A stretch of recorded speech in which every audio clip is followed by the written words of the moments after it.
All right. Hey guys. Yeah, note the mask here. We'll talk about that. Um, hey, Bill, can you hear me and see me? You saw me, but can you hear me over? I can hear you just fine, sir. Everything's loud and clear. Awesome, man. I was listening just like a minute before you got on there. It's like crowdsourcing. I heard you saying, we're up to 770. We can just break the 800 barrier. It'll be exciting. So, hey, thanks everybody for tuning in. At the end of the day, I'm kind of laughing because, we're back to virtual dynamics. But hey, the good news is we know how to do this. We know how to do this. You guys have adapted. You guys are in many ways old pros at how we get things done while adapting to the virtual environment. So thank you all for that as we get going.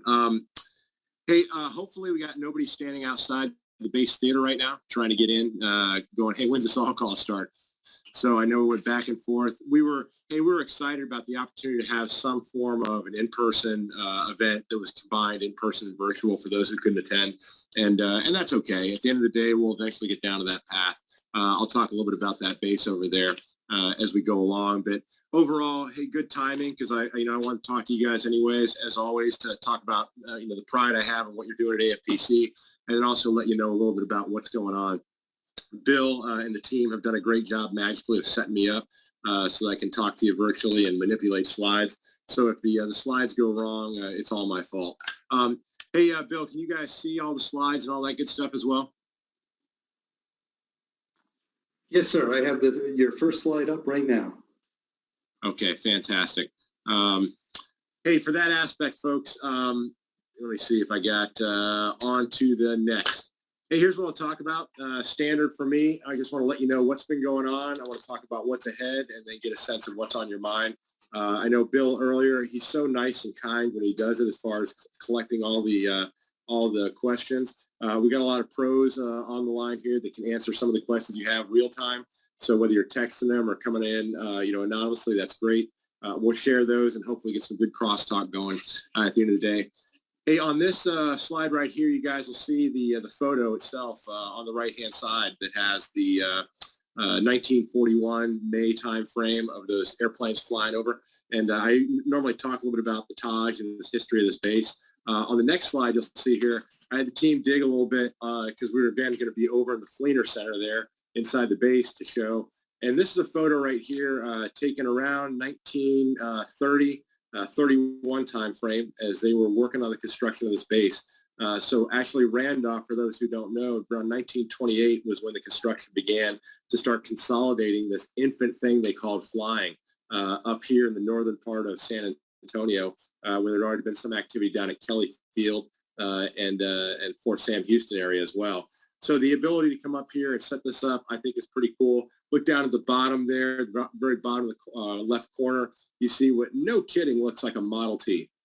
And so just kind of neat to see as we drive in every day to this base and get to see this effort completed in 1931 timeframe was when that Taj was, again, Building 100 eventually named the Taj by the folks on this base who thought it looked like the Taj Mahal of scenes they'd seen from around the world on that. So pretty cool.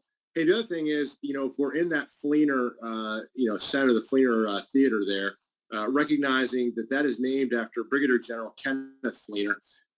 General Fleener, just for SA, was, one of these guys, post-World War II, F-86 pilot. He helped stand up the F-4 program. So really, no kidding, the F-4 program for the Air Force. Eventually, in the 67 time frame, was over in Vietnam in leadership position there flying. He was on his 87th mission, got shot down, ended up spending about 4 to 5 years as a prisoner of war over in Vietnam before being released, came back here, got qualified at Randolph in T-37s, T-38s, ended up becoming the 12th fighter wing or 12th flying training wing commander here. He retired as a one-star. He passed away in 2010 time frame. But if and when we get back over to the Fleener, you guys will be able to walk in and see his name, his photo, or his painting there, and just some neat history that ties in, as always, with this area. So appreciate you guys hearing that, but I thought you'd get a kick out of that photo from, again, 1931 or 30-31 time frame as they were finishing up Taj Mahal. Okay, hey, great timing that we end up having this all call so I can just talk to you about the COVID dynamic and what the latest and greatest is for that aspect, near and dear on everyone's mind. Hey, I've always been talking to you guys about safety, telework and IT systems, and then the human connections. And we've kind of ebbed and flowed as we've gone through this. Safety always being the priority, and then telework and IT, how do we leverage those to the max extent possible? And that's the part where, hey, I just hopped on this morning, right? No big deal. So I'm like, well, I'll talk to you guys virtually as opposed to in person, and that's okay. And then the human connection piece, that's the part where I get excited about what we've been able to do over the past several months. As we dropped away from masks, we started to have more ability for folks to get into the work centers and spend that time. Some able to leverage that necessarily, some able to do that for group projects and getting folks together. The dynamic going on right now, you can see that I've got Delta variant that's really triggered this past week a movement from OSD and on down, and really from our national government on down. But I also got a note from our Chief of Staff of the Air Force talking about advocating, educating, and engaging. Because what I would tell you right now is what we're going to do from here, my bottom line bumper sticker there is continue to adapt and thrive, but then I'm putting in parentheses, reflect. Let's reflect on what worked well when we were in a telework environment. Let's also reflect on what worked well for in-person. Because here's the difference. You know, the difference from the last time we went into masks to this time going into masks is the vaccine.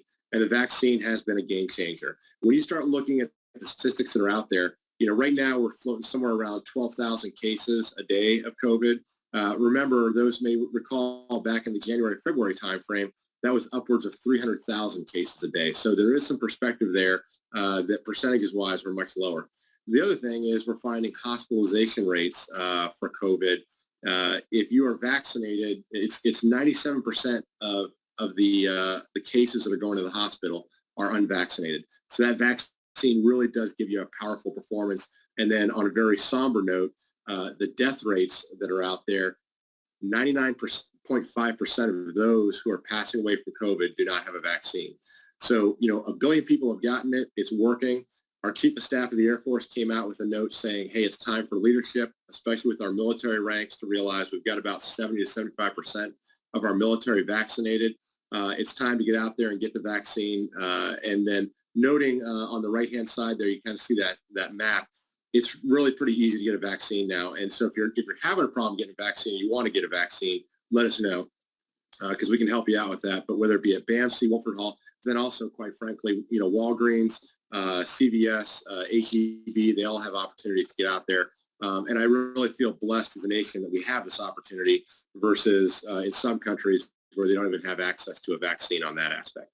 So, hey, the bottom line is we're going to navigate this together like we've done. As always, mission command, decentralized control. I'm working with our directors to say, hey, you guys figure out what's working for you in a COVID environment as we have been for months on end.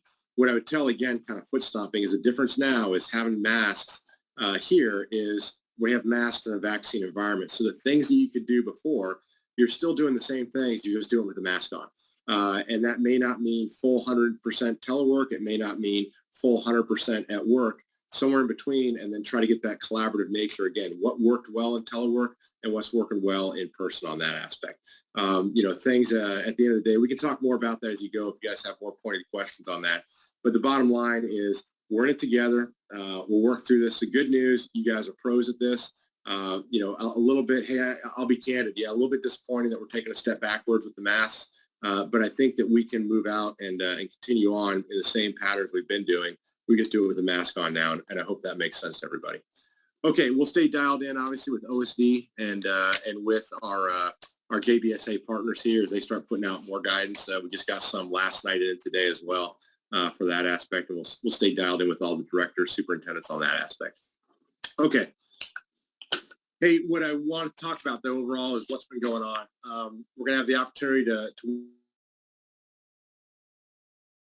battle and timing on having this all call. I don't know if you guys realize this, but being the Chief Master Sergeant, the command chief for AFPC is kind of a big deal. So Chief Mac, gotten a great chance to travel with her already for a little bit. Been in a few venues where we had a porch call where folks got to see Chief Mac. Been on the road. She just got back from Sergeants Association, another Air Force senior leader enlisted council, where Chief Master Sergeant of the Air Force is working on some great initiatives across the Air Force. So she's been busy on the road, and I don't know if that's going to let up too much. So I was thrilled to have her here today. we're going to try to stand on stage and see that image. Instead, I'll pass the mic to her in just a second here. I do want to talk to you guys about kind of national consciousness, things that have been on my mind, and kind of convey my thoughts on overall what's been going on across our nation, and then give you some feedback and just some fun anecdotes from being on the road, reflections of what I'm hearing. Spoiler alert, I get a lot of good feedback about what AFPC has been doing when I do hit the road, and I appreciate that up front. So, hey, without further ado, I'll move the slide forward, and Chief Mac, if you want to come up on the line, she's across the way in our virtual environment here. So, Mac, over to you. Hey, good morning from across the hallway, sir. Good morning, team AFPC. I am Eryn McElroy. I go by Chief Mac, as General Craig just said, but I am very excited to be here with you guys. I've got about 20 slides I'm going to run through real quick. I kid. I got one slide and just wanted to introduce myself to you all and kind of tell you what's important to me and what drives me. So kicking it off, I am a proud Montanan. And I always joke around that growing up in a state that is like a frozen tundra, over half of the year just naturally gives you some grit. You learn some survival skills very early on. But that top left-hand picture there, that stylish young lady on the far left in the brown dress, apparently brown dresses were really popular in the 80s, is me with my 3 other siblings. So I'm the oldest of 4.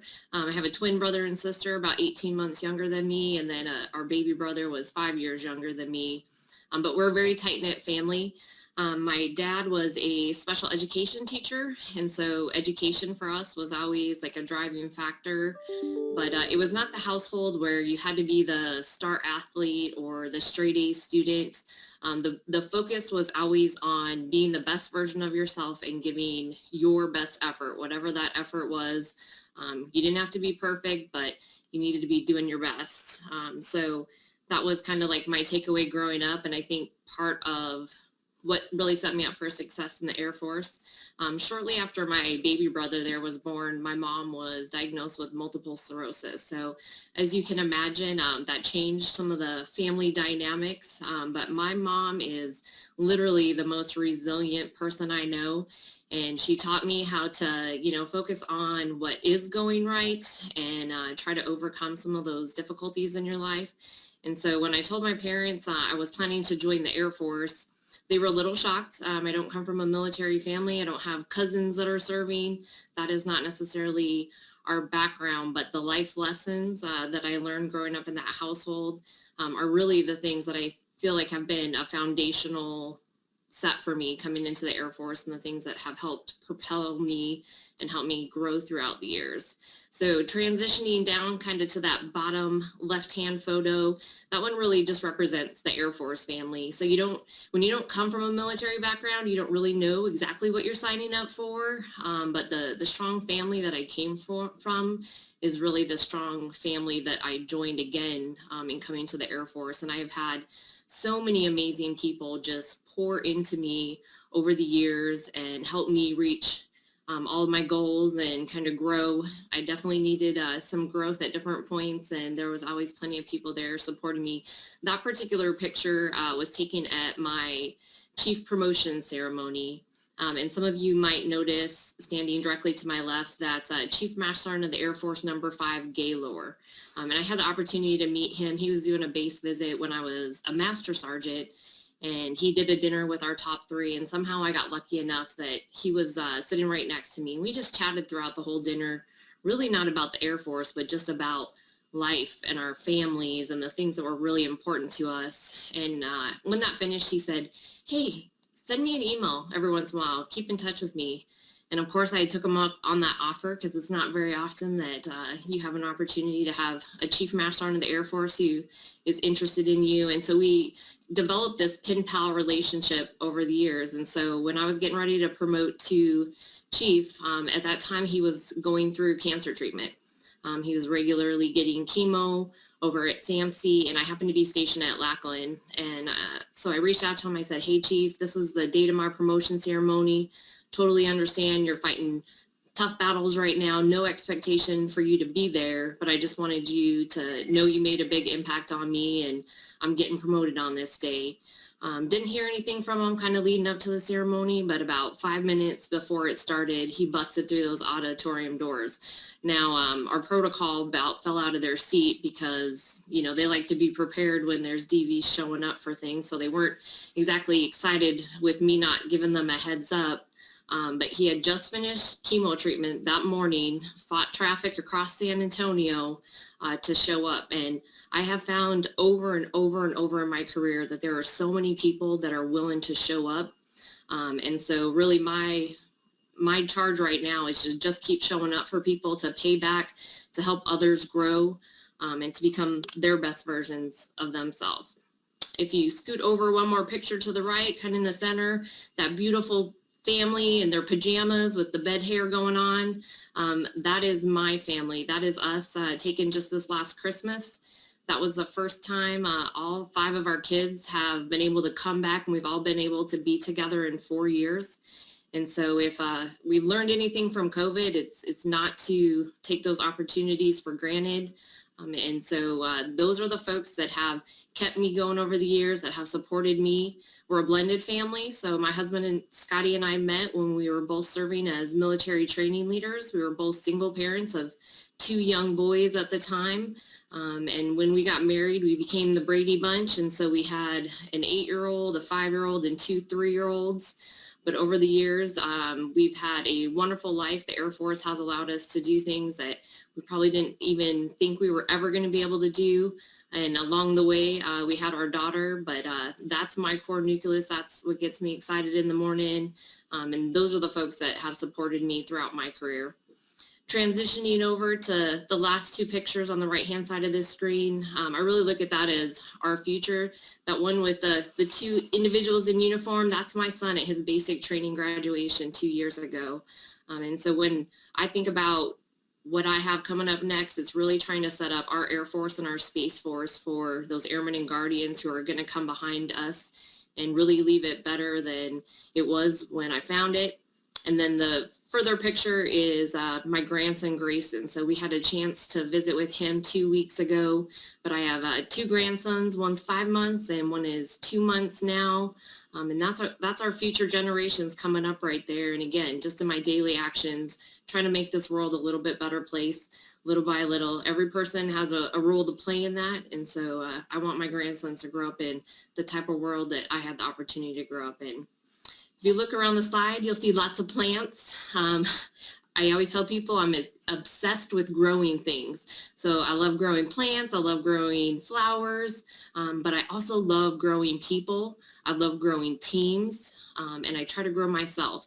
None of us are ever done growing. We're all learning every single day, and coming here to AFPC, I've been trying to grow as fast as I can to get spun up on the amazing work that you guys do every day.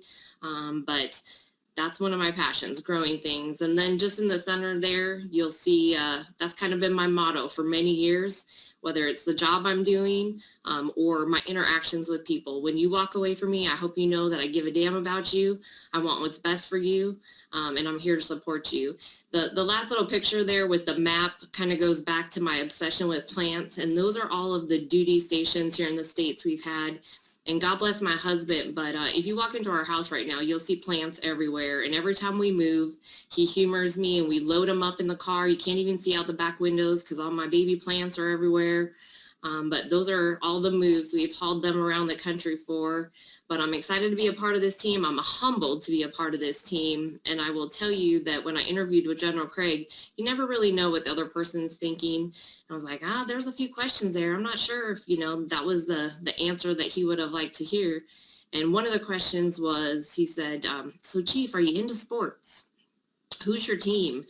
I said, sir, I'm just not really a sports person. I don't really have a team. And I wish I did. I honestly wish I loved a certain team, because when I watch people that are into sports talk about their team, their passion, their excitement, they're decked out in their team's colors. My husband loves his team so much, he's got a tattoo on his leg to represent the Seattle Seahawks. But what I would tell you as well, I might not be the biggest sports person. I am Team AFPC. You are my team. I play for you every single day. I play for the United States Air Force, and I play for this amazing country, United States of America. So I look forward to interacting with all of you guys. Thanks for having me here, and I will see you down the road. So, sir, over to you. Okay, I got two things out of that whole deal. One, that upper left hand with the wood paneling, you're bringing back to my shot, and there's a lot of what I would say mature members of AFPC, so no one out there can go claim they don't know what we're talking about. So we have all seen that wood paneling in our lives, which is pretty cool. The other thing is I made a horrible mistake by having you up front in this briefing. So I will not get anywhere close to that for the rest of this, but hopefully folks will realize how excited we are to have you on board. And, we talk about, again, from a command team philosophy, myself, Ms. Tony, Chief Mac, if you're talking to one of us, you're talking to all of us. If you're hearing something from us, you're hearing from all of us because we stay connected. And it's important, especially in this weird virtual dynamic time, that we stay pretty integrated up here. But I just appreciate all that you're doing. Great to have you on board, Chief. Okay, hey, I'm going to shift gears on you guys really quick to just talk some, kind of deep thoughts on this one. I thought it was important to have this conversation, though. You've heard me talk about it the last time for those who have tuned in, and I just still think this is ongoing, really a national consciousness. I think we remain in a time that is full of national dialogue. It's national dialogue on everything from the dynamics of last year that played out with the tragedy of George Floyd, the extremism of January 6th, or those dynamics as well, and the ongoing politics. And what I find is that basically, politics remain in all the mediums we're seeing it. We're seeing it in the news. We're seeing it in the internet, the issues, and they're trying to drive folks to one side or the other. And a couple things I'd say for that one. One, I don't think that there's that many issues that are that cut and dry. I think the world is full of gray. We've got to be able to look at diverse perspectives across the board. I also think that our nation, and this is where I come home to roost, that our nation expects our Department of Defense to rise above this and to be above this. You see the photo up there. That's General Austin and General Milley. And I appreciated about a week or so ago, they were in a news conference as they're starting to get, a lot of discussions. And you can see the quote at the bottom. I just had an interview, in fact, with the Institute for Defense Analysis, where they started, asking me about everything from extremism to the diversity issues across. They asked me up front, hey, do you think we have a problem of extremism in our DOD? And this goes back to our discussions that we had as an AFPC family here, some months back. And I said, no, I don't think we have a problem. And in AFPC, we don't have a problem. But I do think that sometimes these things can be a distraction, and they're also at a level of awareness that folks, we can't ignore the issues. We've got to have this constant. So number one, I'll reinforce my thanks to you all for continuing the dialogue, because when we talked about extremism months ago, I knew that was not a one-hit wonder, and I knew that our directors, superintendents, our divisions, our branches, hey, our cubicle teams there, you guys are constantly talking, and I want you to continue to encourage that. Talk about what's going on in the news. Talk about how you feel about it. And then just recognize that at the end of the day, just like the quote up there says, we've got to remain focused on the task at hand, and that's to defend our nation, fight and win our nation's wars, and that we're not going to be a part of the political apparatus in this DOD entity. Very easy for us to start going down that path and get pulled and tugged based on what I talked about. But I just wanted to foot stomp that because it's something that's been on my mind and will continue to be, as part of our great Air Force. I do think there's a higher standard now. I've got the next slide I'm going to kick into. I'll give you a warning. Number one, Bill allowed me to run some of the technical side. So if this works, it's great. But and if it doesn't work, then it's my fault. But what I wanted to show you guys was most recently our Chief of Staff of the Air Force put out a quick ad. It's about 30 seconds. And it talks about just, his take on the world and being in the military. And really it's elevating our game to where we're agnostic. We get after the battle. And we're part of one team, one fight on that. So I'm going to hit the next slide here. Hopefully this thing will play. And if it doesn't, my apologies. When I'm flying, I put my helmet on, my visor down, my mask up. You don't know who I am. Whether I'm African American, Asian American, Hispanic, white, male or female. You just know I'm an American Airman kicking your butt.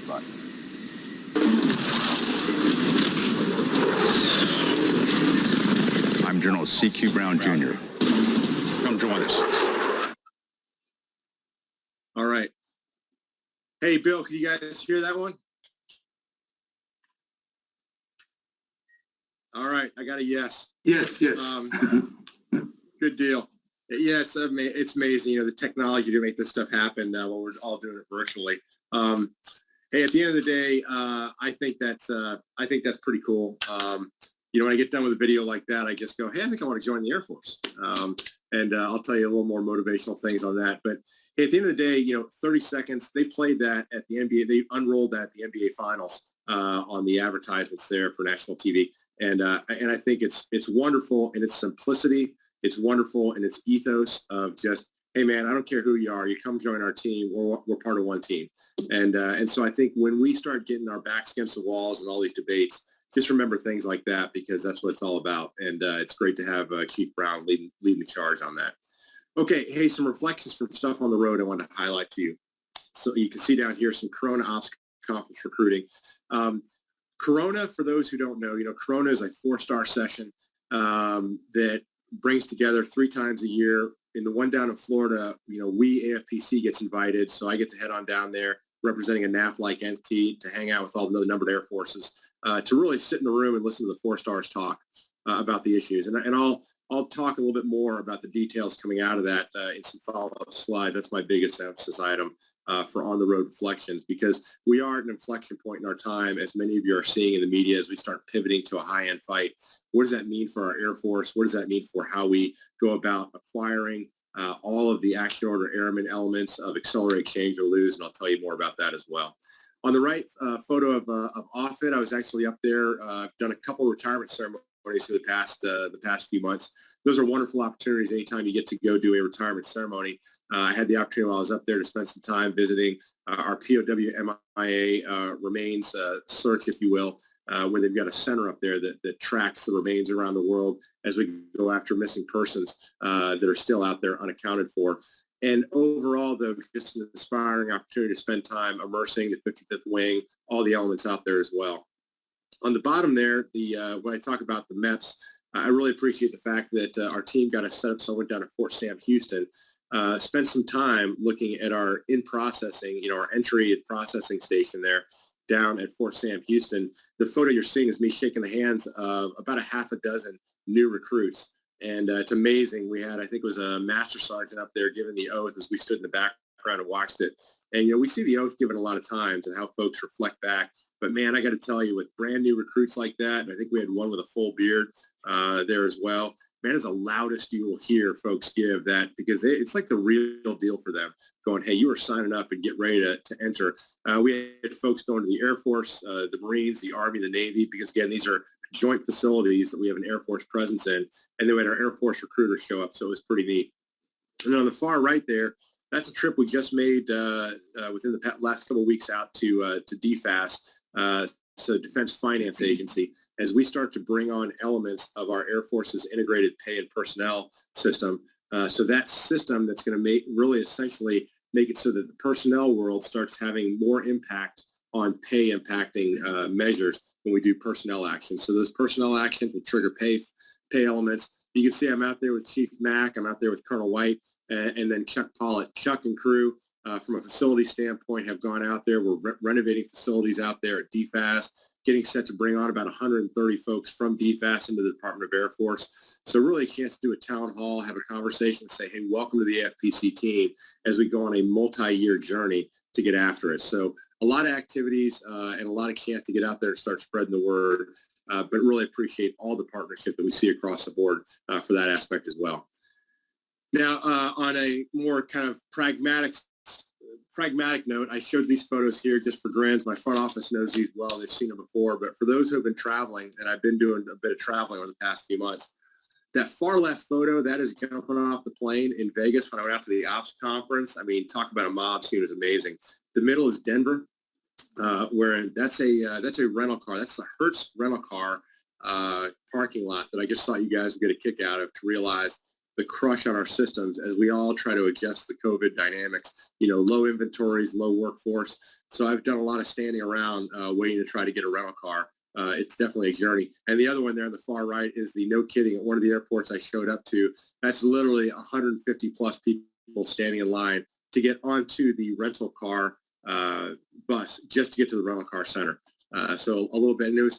But, I think what was inspiring about all that is in all those cases, human beings and the human dynamics it's so crazy and so out of control as far as logistics that people aren't getting mad at each other. They're still being nice to the employees. They're being nice to each other. Again, out of shared adversity, we try to come together as a force. And that gives me a little bit of hope at the end of the day. On a humorous note here, I had to toss this in. This was no kidding as I was driving up, I think between Kansas and Nebraska. This was one of those where, when you're driving and you drive over something, like it goes between the wheels of your car, and just as you're on top of it, you realize, oh man, that's a box turtle. So we quickly stopped, pulled over. I did the classic run out, pull that thing. I took that by the side of the road. Again, who knows? I mean, again, this happens all the time, but I just got a kick out of it and remind me of being on the road. Sometimes we got to take care of the little guy and the guy that's a little bit slower. Hey, I talked about Corona, and I kind of want to end on what's been going on with this note for you guys.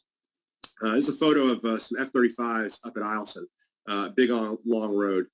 When we were at Corona and we were listening to 4 Stars talk, I saw this photo, and I got a kick out of it as far as a couple things representing the future of our air warfare, where we're going, the precision. I mean, take a look at that line. And that's not just done with the operators. That's with the ground maintainers, the handlers, everyone that takes to get that warfighting machine in the air. General Brown's going to talk a lot about getting back to the core, getting back to the basics. You hear about accelerate, change, or lose, but then let's also focus on the Air Force missions, things like air superiority, global strike, global mobility, ISR and C2. Underpinning all of that is going to be people, and that's what you hear the Chief Staff of the Air Force talking about, that with all those things, we can't get those missions done without the people. We're also looking, as you see this large group of airplanes together, realizing that I can't survive in the future combat environment grouping this many planes together. So we're going to start doing things like agile combat employment. We're going to have to disperse. We're going to have to get airmen that are multi-capable airmen. So everything we do from a development, a professional development, an attitude of both training as well as how we employ.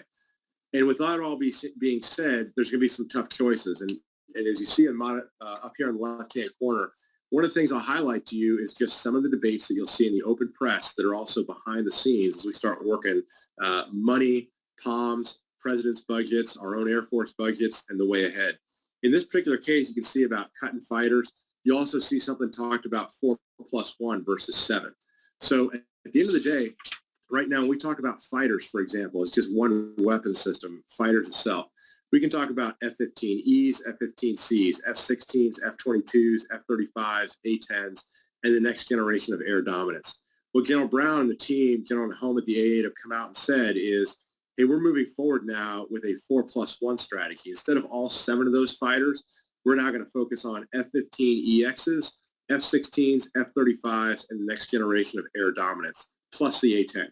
Now, you'll notice what's absent there is F-15Cs, which you see the ones up in the left-hand corner. Those are in the boneyard. Some of those are in the boneyard right now.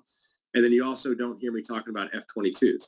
And that's kind of a resounding call that's going out across the way. It's going, hey, wait a minute, the F-22 is not that old. I don't get it. And what the remark comes down to is that the legacy weapon systems are going to go in favor of future warfare systems. Now, the funny part, the ironic twist there is, the B-52 is still going to be flying. So the B-52 will be flying. However, it'll be employing 5th and 6th generation weapons. So we're going to leverage so it's not about legacy does not equal old. It just means about what are the platforms that are going to get us to the next level, the next fight, and those trade-offs that we're doing. Remember I told you up front, though, about undercoring and underpinning that all with personnel. And that's the part that I don't want us to be naive walking into this. We know that these budget battles are going to key in on things like air domain and command and control. That's going to key in on weapon systems like fighters, J-STARS, EC-130s as we off-ramp on those aspects. The debates that you'll see lingering about the A-10, in many cases, trust me, man, we love the A-10. We just know for that next level of warfare out in the Pacific, in a dispersed environment, long ranges, long distances, the A-10 is probably not going to be the weapon system of the future. So we've got to get off of the A-10 so we can get ready for the next weapon systems that are coming on. But underpinning it all, again, those people aspects of it, everything from how we develop, how we train, and the resiliency of the people is something that we entrust that General Kelly, the A1, myself, General Webb, and the ATC, we are fighting hard to remind folks that we can't let that go. But I want us all to be pragmatic, realizing as we move forward in all of our systems, it's the old cliche that, hey, man, when you start running out of money, we got to start thinking. So in many cases, we've got to take the great gains we've made and start figuring how to maximize and use efficiently the things that we have. So and that's the biggest thing that I would say coming out of the past several months strategically. And I know we've been knocking it out in all those venues, by the way. I've had multiple folks come up to me and talk about AFPC and the great work you guys are doing. So thank you for that. Hey, let's talk about what's ahead. We're about 30, 35 minutes into this, and I'll wrap up here. I'll try to go quickly through this so we can get some questions. Hey, org adaptation. We're in the heart of the envelope. I've been here for about a year, seeing things change. I talked to you guys at the last commander's call about adaptation. No more so than in our front yard. You can see that photo I love up front, the one that was taken several years ago of our AFPC headquarters. Now down to the right, notably absent now for those who are here for the winter time, is that palm tree. So the palm tree just got taken out a couple weeks ago. Very sad. We're going to do some xeriscaping up front. Eventually, and the challenge I got to get, this is kind of like a photo contest I got to get with our team, is try to figure out how can we recreate that lighting, probably some Photoshop there, but to get the same photo now with an updated team will be working out front. Again, Chuck Pollitt team of facilities, xeriscaping that front. We'll still keep the grass in some areas there. But hey, I say that, and of course, don't think I'm crazy. It's not about buildings. But at the same time, it also represents that things don't stay the same. They're not static. And the same thing with our organizations. So in this case, as we look at our organizational adaptation, I kind of show you some of the names and the faces that have changed over here over the past several months and over this year. And oh, by the way, this will continue to change at the end of the day. So you can see we just had a great introduction by Chief Mack. You can see Mr. Bauer now running DP0. But what's not shown here is Eric Bergner, who's up there working essentially as a tie in integrating A1, General Kelly, A1X, our team, DTA, working a lot of the digital transformation and the customer relations management tools that we're doing. And some great work I'll talk about there. You're also not seeing a growing and a new element of AFPC, that integrated pay and personnel system that will have a segment, and then possibly some communications as I start bringing together a communications director as well. You will see, though, Miss Letty Abinet over there at DPF, who's now working across the board, bringing all the partnerships together there. And then for the director of staff underpinning a lot of support and analysis activities, I'm here to announce and let you guys know that while Mr. Hinman left to go to AATC, and I'm really happy for him for the enterprise, working some POM issues over at AATC, we have now Miss Kelly Smiley coming in here starting next week with Brandon Hayden helping out for continuity. Miss Smiley's coming in from being the previous ARPC commander, so we're excited to have her on board. That'll be a great wealth of perspective for a complex organization and to making sure that we're adapting and collaborating across the board. And then if I showed you this photo, my thanks goes to Colonel Brett Sewell there in the middle as we bring on Colonel Berger next week, MSG commander out at Wright-Patterson, here to lead DP2. So I highlight all those to you, and those who are working in those sections will know well, but then for the rest of you to just see that, hey, faces change, the team and the family moves out, and we're going to continue to adapt on that aspect. And so my thanks for that. And by the way, we're not immune. We're not the only ones who get to change. You'll see within the past week, we just got our new Secretary of the Air Force, the Honorable Frank Kindle, named as our new Air Force Secretary. So things change, but our ethos, our passion keeps on going. And I just thank you guys for working with the adaptation as we go.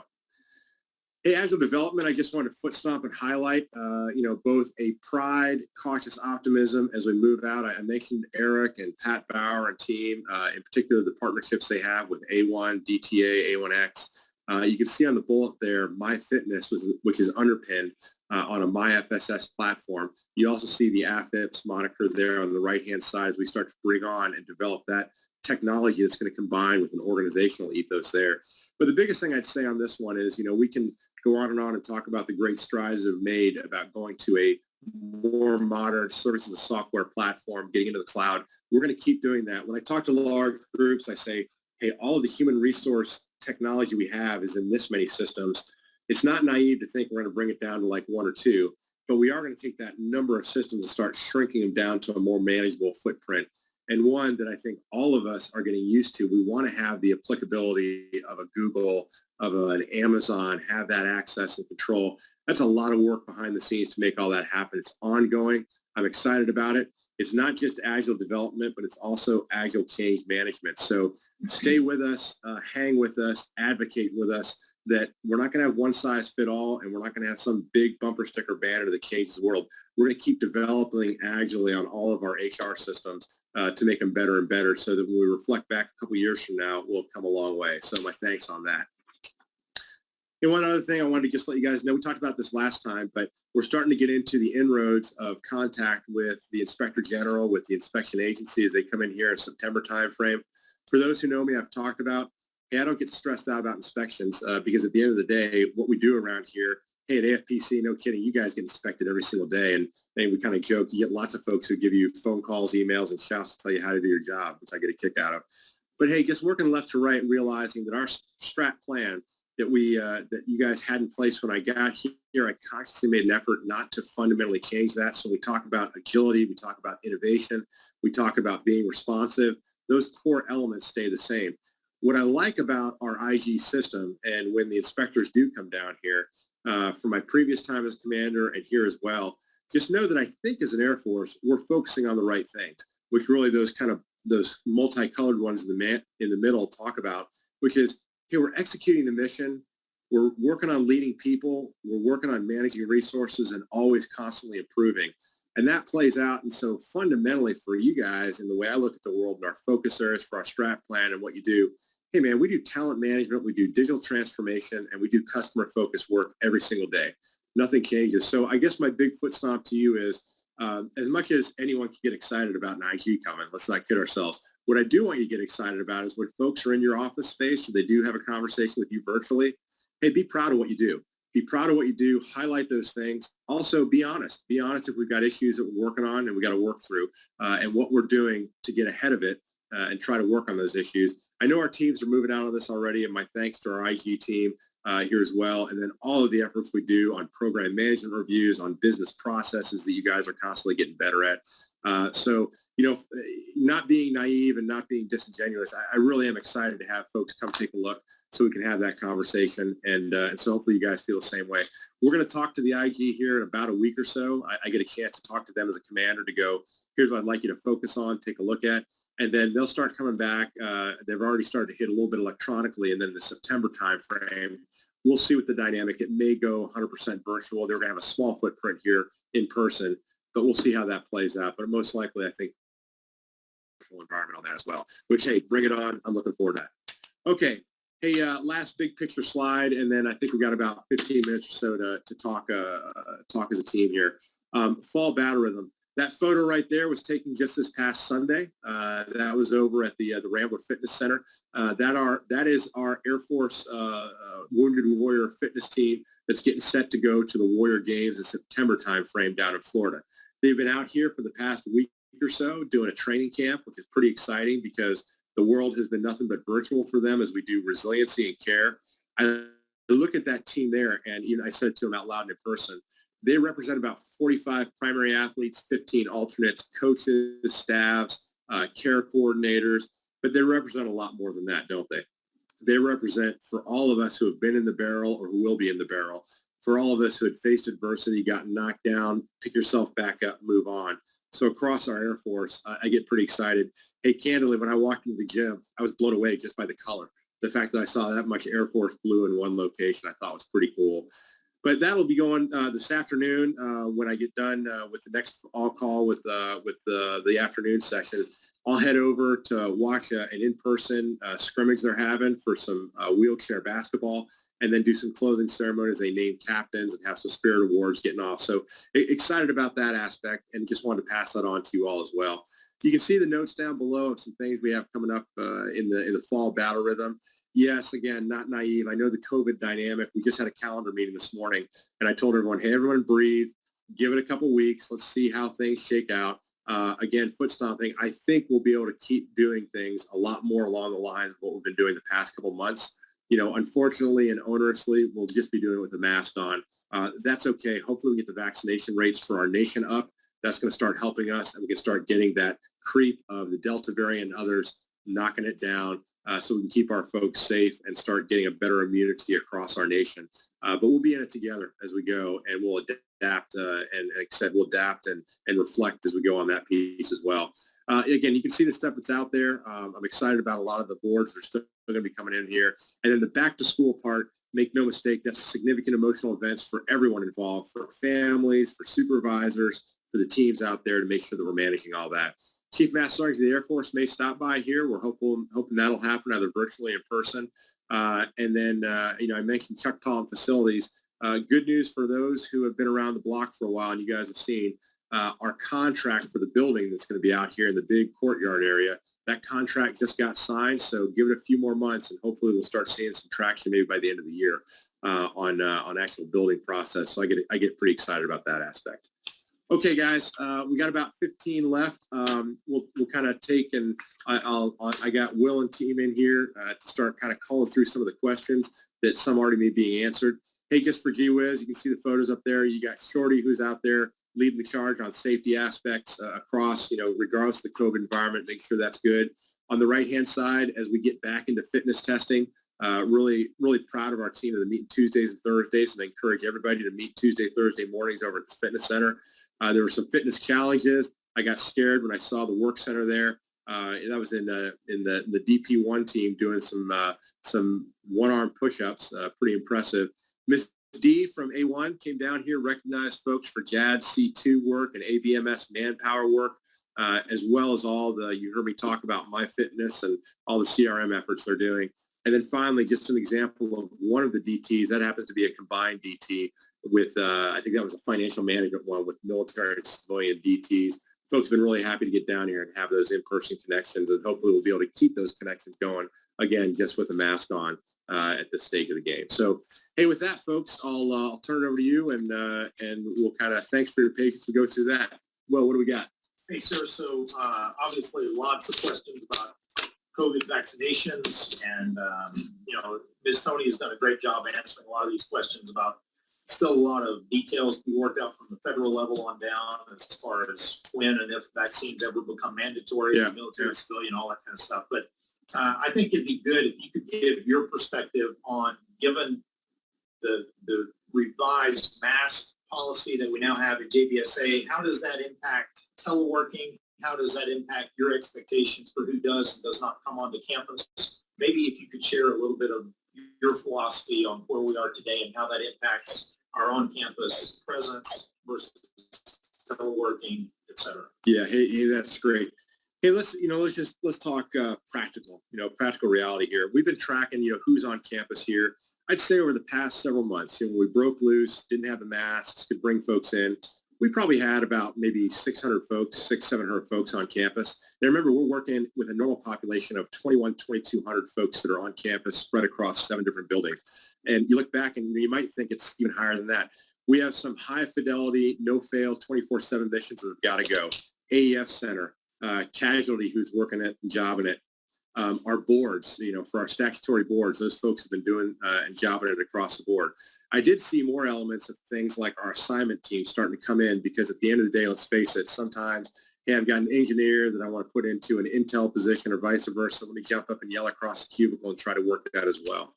But again, that number's really only been about 600 to 700, which tells me you all have been, working brilliantly to adapt into a telework environment. What that also doesn't belie, though, is the fact that it still allowed folks to come in here on a routine basis, maybe once a week, twice a week, maybe run up and have a quick meeting with the team that you were doing. It didn't mean you were at work all day long or that you were trapped in many cases. And so that flexibility, I think, is still going to be there. And so I guess, my encouragement to our directors, again, realizing decentralized, your directors are going to be able to control and articulate what the best footprint is for each of your work centers, because each of our work centers differs, right, in what folks can do. But what I'd really encourage you is you're still going to have a safe environment here. The vaccine is a game changer. You can see the numbers that are out there. We're not getting a high number. There's a lot of different reasons the nation has gone back to masks for many of the high-risk regions of the country on that aspect. But I just encourage you to don't be discouraged about still coming into work if you want, desire, because again, all things being equal, man, that human connection, forget about work and productivity. I'm just talking about just human connection. It's wonderful for folks to get together as the AFPC family and have that time. There'll be outdoor events still, I think, kind of with masks, outdoor events that we'll be able to still do, that we'll be able to adapt as we go through for that. So I guess the bottom line is, I'm going to encourage, on a personal level, I encourage folks to go out and get a vaccine. Make no mistake, and let me be clear on this. There are certain medical conditions or dynamics with family planning that may drive you not to get a vaccine. Completely understand that. Other ones, so if you're just reticent because you're a little bit concerned about it, that's been, if I had you guys in a small group and I was sitting around the table with you, the really sad stories I'm seeing right now that you all are as well, is when folks are getting COVID, they're severely ill or they're passing away and they're voicing regret that they didn't get the vaccine. And I just don't want anyone to find themselves in that situation on that aspect. So, hey, take the opportunity, that you can. Let us know if you need help with that aspect of it. And then for the team at large, I don't see us changing a whole lot. I mean, you guys have been adapting. I wouldn't be surprised if we're still hanging out around 500-600 folks on campus. And I appreciate those no-fail missions, man. You guys have been jobbing it and making those things happen for our Air Force. Because remember, our Air Force in many cases don't even have the choice to telework. If you're doing a nuclear mission, if you're doing a flight line mission, you're doing some logistics, you're doing high-end cyber, you don't even have the choice to telework. They've got to mitigate and manage that in the protocols. We have a little bit more of a luxury here to do that. But let's do that wisely and make sure that we're taking care and checking on each other. So I hope that makes sense. Over. Sir, that's great info. And just for the group, we'll continue to work with Jackie Dosta and her team, UCC, to get out information from the 502nd as it comes out.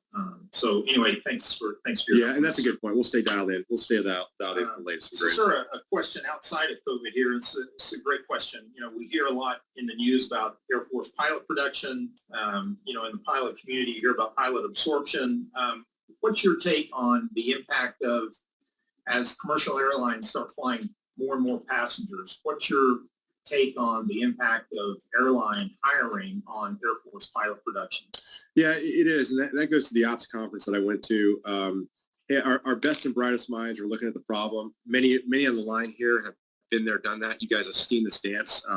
I've been hearing for 30 years about a pilot shortage all the while. And so it's not a new game. There's just some different dynamics as we open the aperture of the airline industry. And let's face it, anytime you talk about rated management, and remember we talked about the core Air Force missions, hey, rated will still be, and those platforms will still be an essential part of our Air Force. So we do talk about it a bit. But at the same time, there's a production piece and there's a retention piece. We at AFPC are going to execute what our policymakers and what our senior leaders want to do. And that's where sometimes you all get caught right in the middle of competing interests on what we want to do.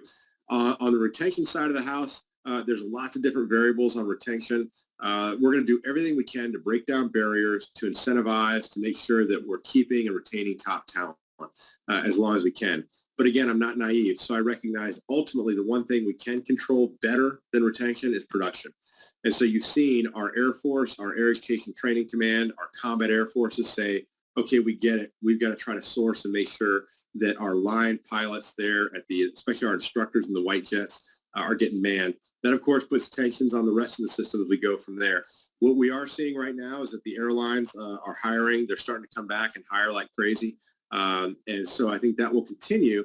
We're going to do our best to make it attractive to stay in the Air Force and continue to fly. It's not going to be disingenuous. We will not be able to compete with the money and all that. I was that guy who sat there at the 10, 11, 12-year point and had to make a decision. Do I go fly for the airlines or not? This is pre-9/11 when, it was very clear that there was a lot, I was flying Northern Watch, doing things like that.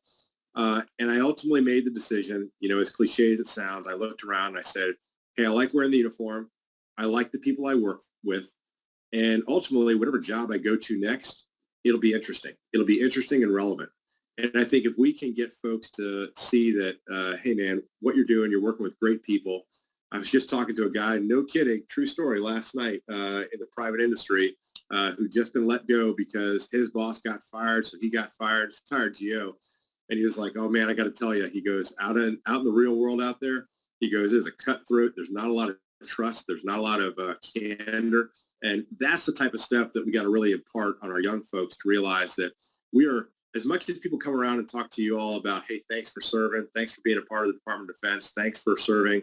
We're lucky. We really are lucky to be a part of this team. And I know, cue the music, God bless America.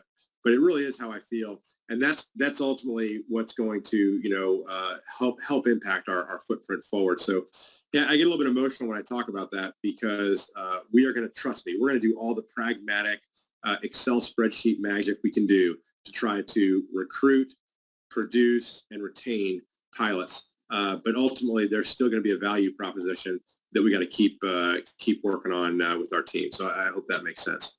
Sir, we don't have a lot of time left, but a couple of questions I do want to get to here. One follows up on your 4+1 discussion you had a few minutes ago.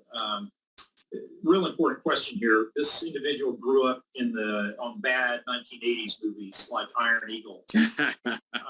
This person asked F-16 or F-15. What do you think? Okay, well, now that's not fair. I mean, that's an easy one with my background, having flown F-15s. But I will tell you, at the end of the day, this is the part where I have to give the nod, man. I don't know what the Navy just does a better job on the movies. So Iron Eagle, and again, I've got a mature audience, so they'll understand that. For those who don't know what we're talking about, Iron Eagle is all about a young kid hopped in the back seat of an F-16 when his dad would fly, and then learned how to fly an F-16 all by himself, and then goes and saves the world. That's what the Air Force puts out. Meanwhile, the Navy put out Top Gun, and pretty much everyone joined because of that. By the way, the new Top Gun movie has been about 2 years delayed. I got some neat friends in the Navy who worked in the production of that latest one, had a lot of neat behind-the-scenes stories on it. I'm hopeful that it'll come out, mostly because at the end of the day, the cinematography of the first Top Gun, you can forget about whatever the movie you want to say about it. The cinematography was pretty cool. But hey, F-15 versus F-16, F-15 in a heartbeat. But I know I'm going to get a lot of hate mail coming from my F-16 folks on that. But at the end of the day, a lot of power, a lot of capability. A lot of gas, a lot of legs, a lot of armament that can go on there. But you will see in our future construct, F-15EX and F-16 will be part of our inventory, and we're going to need them all is the bottom line. We're going to need them all. Sir, back to a serious question here. Great question here. Air Force, DOD-wide, facing budget challenges, fiscal constraints, impact on weapon systems, all that. Do you, from your professional position here as the AFPC commander and personally, how do you see this impacting personnel in the future? Do you see personnel cuts coming? Do you see reductions coming in the military side of things as we go ahead? Yeah, so a couple of comments on that. I'd say so far, we saw this past year with the COVID dynamic, we had increased retention, right? And so because of that, we saw some voluntary force management efforts that were levied down upon our air staff, that we ended up executing. By the way, those who are involved with that, you guys did a brilliant job of advertising, managing, processing, articulating, and just so much complexity in that. So really impressed. We had about 1,300 folks that voluntarily raised their hand and said, hey, I'll separate, I'll retire, or I'll go Palace Chase. I'll go work Guard Reserve, which was really great because we got to retain that talent in our total force on that aspect. As we move forward, what we're going to see is a tension. That was primarily driven by COVID. I think as we move forward now, and I talked about, remember 4+1 that was missing, F-22 is missing, F-15C is missing, other platforms out there we could talk about, things like J-Stars, EC-130s, eventually the A-10. Those are going to start to, as those start to off-ramp, there'll be an associated spreadsheet that goes, hey, yeah, this many military people support that platform. So I do see in the out years, and you guys know this better than I, we're going to start seeing manpower numbers start to drop down associated with that. Whether they'll be picked up by other missions or not, we'll see. But I do see that in the near term, we're going to have a close eye in the next couple years. I wouldn't be surprised if we did voluntary measures. I know our A1, the entire community, we're not excited about non-voluntary measures that many of us on the line here have seen over the past, 10, 20 years on that aspect. But I do see us having to be managing and closely watching our force management numbers really going into 23, 24 timeframe on that aspect. Those are, that's a movie that is ongoing right now as we get puts and trades, and who knows what the world will look like. The hard part, you guys know, is we have to make some tough calls right now that impact budgets and decisions 2, 3, 4 years from now. And so that'll be the challenge. But anyways, that's not a good answer, but it's not a bad. It's just a fair answer to just go, yeah, I think we're going to have pressure on our manpower. Put it that way, and then we'll see how we adapt. Voluntary, non-vol, as we go forward. And AFPC will be on the front lines of that one, trying to be balancing the execution of what comes down from a policy standpoint. Sir, great answer. Thank you. As we get ready to close, sir, I would like, again, for the group, just to reiterate, as we get more information about vaccines, mask wear, policies, and as we continue to work through these next several weeks, we'll continue to get information out to the team through the UCC and through our office too. So, and I just encourage people to stay in touch with their directors, supervisors, as we work through the next several weeks. So I appreciate that. Sir, one last question for you, and then I'll let you go from this answer into your closing comments so we can knock this out. But 4 weeks from this weekend, college football season starts again. And one of the very first games is Nebraska at Illinois. So your take on college football, sir, because that is, a lot of us get into that. And then, sir, your closing comment as we finish this up. Yeah. So I've got, the fun answer to that one is, boy, the good news is this year's gone so fast. This year's gone so fast that it seems like, football just ended. And for those who know me or have gotten to know me, I really do enjoy college football, mostly because, hey, let's not kid ourselves. There are a few programs out there that are elite and almost professional level, but for the most part, you still got young athletes across all the collegiate domains that are getting after it. So I think it's just great competition for that aspect. I was watching to see, the interesting part was to see how did the stadiums, for the COVID dynamic, how would the stadiums fill up? And so we'll have to watch that in the August time period as we go into September. What will college campuses, NCAA mandates, and that'll be interesting for us to see our footprint as a nation as to whether we're filling up stadiums or not for, our overall posture on that aspect. But no, I'm excited. I'll leave it on this. I know I've kept you guys a little bit long on this. Number one, thank you for tuning in. If you have not gotten my vibe in person or whatever, these are opportunities. As much as it's disappointing because I have to kind of, laugh at my own jokes or cringe at my own jokes when I'm talking to you guys in a virtual environment. I can't get a sense of whether you think I'm full of it or not. But I enjoy the opportunity every now and then to just reach out and touch base with you all. It's never lost on me as the FPC commander that we run a very complex organization. You hear me talk about mission execution from a decentralized standpoint, mission command, get out there and get things done. Especially with this audience out here, you guys know what you're getting done every day. So I do learn something daily, if not hourly. So I thank you for that up front. But there's still an element that I want to make sure that you guys know that I care and I want to touch base with what's going on for that aspect.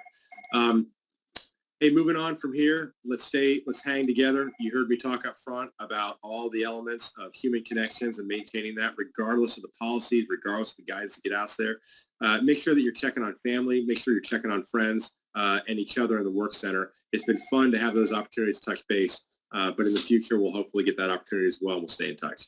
Okay, guys, with that, I think my phone's ringing, which is probably an indicator of, I guess I'm over my time. People are still already trying to get a hold of me. So thanks again for the time.